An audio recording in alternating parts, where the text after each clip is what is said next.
Absimlay Maliactu.net donc kibaru kan kibaram bambulu ka daklu kan o de ka fɔ kunu septembre kalo tile 25 kɔnɔna na a yira ka fɔ ko citerne dɔ kɔni bɛ yen nɔ ko ale yɛrɛ kun bɛna jeni tuguni Bamako kin dɔ kɔnɔ n'o an b'a fɔ o ma Badalabugu. Ayiwa kibaram sera ma o y'a yira n'a ka fɔ ko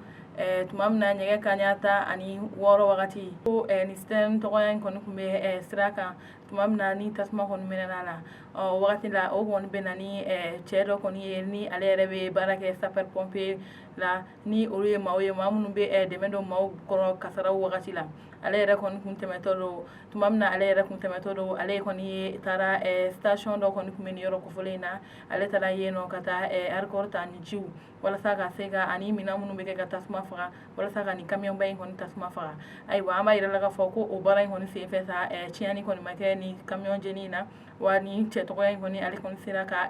ni tasuma in kɔni faga. Ayiwa an b'a yirala ka fɔ ko okumu kɔnɔna la ale kɔni sababu la tiɲɛni kɔni ma kɛ ni tasuma jeni in kɔni na o kɔni tɛmɛnen ka bɔ faamaw kɔni nana ka jateminɛli kɛ ani ka sira kɔni labila walasa maaw bɛ se ka tɛmɛ ka taa u ka baara la tuma min na. Ayiwa o tɛmɛnen ka bɔ kibaruya wɛrɛ min b'an bolo ka da kulo kan o de ka fɔ ko muso dɔ kɔni bɛ yen nɔ ale su yera ji la kunu septembre kalo tile 25 kɔni kɔnɔna na. Ayiwa kibaruya min sera ma o y'a yira ka fɔ ko ni muso tɔgɔla in kɔni kun bɛ moto la wa k'a kɛra 3e pont de kan ni o ye Bamako pont 3nan kɔni ye ni ale yɛrɛ bɛ Musabugu fanfɛla la ko tuma min na ni muso tɔgɔla in kɔni nana yɛrɛ pont sanfɛ ale kɔni y'a ka moto jɔ ni k'i fili ji la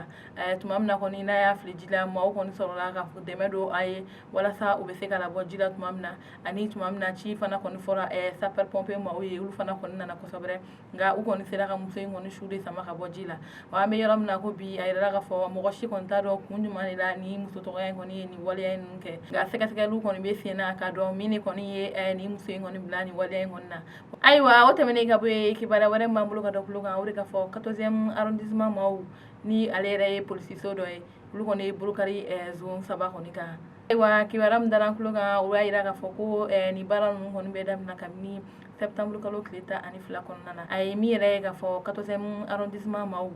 ni maa caman kɔni taara ka taa kangalimada caman kɔni k'u ye ka fɔ k'u ni tɔrɔlen don u ka sigidaw la o maa kofɔlen ninnu kɔni tɛ maa wɛrɛ min yɛrɛ ye ka fɔ Bamako commune 4nan maaw kɔni don kɛrɛnkɛrɛnnenya Sɛbɛnnikɔrɔ ale ni Kalabanbugu kɔni olu maaw kɔni caman kɔni bɔlen don ka taa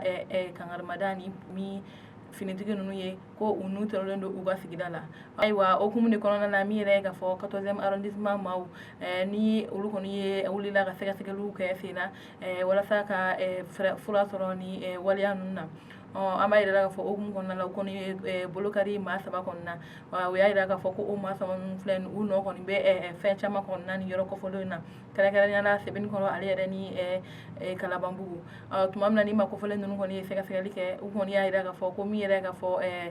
walejugu caman kɔni kɛra nin yɔrɔ kofɔlen ninnu na i n'a fɔ ko polisi dɔ kɔni bɛ yen nɔ ale den kɔni fana sara ko ni maa kofɔlen ninnu kɔni nɔ bɛ o bɛɛ la o hukumu de kɔnɔna la o kɔni ye ni maa kofɔlen ninnu kɔni minɛ an b'a yirala ka fɔ o ye ni maa kofɔlen ninnu kɔni minɛlen kɔfɛ sɛgɛsɛgɛli minnu kɛra olu y'a yira ka fɔ ko marifa kɔni dɔ bɔra ni maa kofɔlen ninnu kun ani marifa mugu caman kɔni ani min yɛrɛ ye ka fɔ ko moto 2 ale ni moto yɛrɛ minɛn caman kɔni ko olu kɔni yera ni maa kofɔlen ninnu kun wa an bɛ yɔrɔ min na ko bi ni maa kofɔlen ninnu kɔni bɛ kiribulon kɔni bolo u ni kiri min kan ka o bɛ da o kan wa an bɛ yɔrɔ min na ko bi fana min yɛrɛ ye 14e arrondissement maaw ye olu kɔni bɛ sɛgɛsɛgɛli la k'a yira ka dɔn maa wɛrɛ minnu sen bɛ ni maa kofɔlen ninnu ka nin baara jugu in kɔni na ni min bɔr'o la u n'o d'an tulo kan. Wa kibaruya kuncɛla kibaruya wɛrɛ min b'an bolo ka da kulo kan o de ka fɔ septembre kalo tile 24 kɔni kɔnɔna la citerne kasara min kɔni kɛra Bamakɔ ni o wagati la a kun yirala ka fɔ ko maa 7 de kun bɔ ɲɔgɔn kɔ kun ni tora la nka an bɛ yɔrɔ min na ko bi an b'a yirala ka fɔ ko dɔ farala maa sataw kan maa minnu kɔni kun bɛ yen nɔ n'u kun joginnen don kosɛbɛ n'u kun taara dɔgɔtɔrɔso la